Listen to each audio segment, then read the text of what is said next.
Slave to Gladiator by Alistair. Joseph was born in Britannia in 61 CE.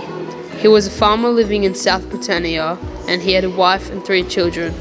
What a life! Many of the Brits weren't happy with the taxes they had to pay, so the Brits revolted against the Romans. Then they were taken as prisoners of war by the Romans and were to become slaves or gladiators. Die, Romans! The prisoners had to walk 1,868 kilometers to Rome. When the prisoners had reached Rome, the Colosseum was almost complete, and some of the prisoners were made to train as gladiators. Slaves would be sold on the market and bought by patricians, wealthy plebeians, and farmers. You shall be my slave. Slaves were treated very badly. They only got about 1 meal a day and barely any rest at all. I hate it here. I'm so tired.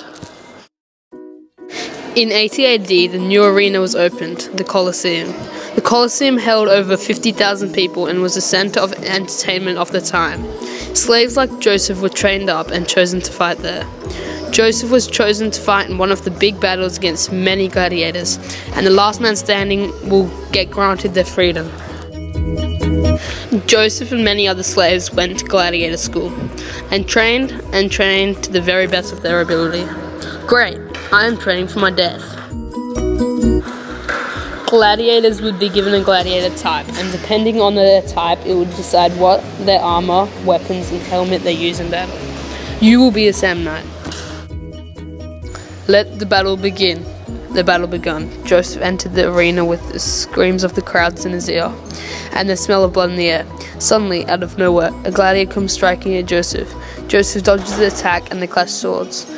Joseph disarms the other gladiator and has the sword at his neck. When a gladiator is defeated, he raises his index finger in the air to signal to the emperor. The emperor and the crowd decide the gladiator's fate. Thumbs up means he lives, and thumbs down means he is finished. The crowd signaled to Joseph to kill him. With a quick strike of his sword, Joseph finished the gladiator and continued the battle. Joseph came out victorious, and the emperor granted his freedom.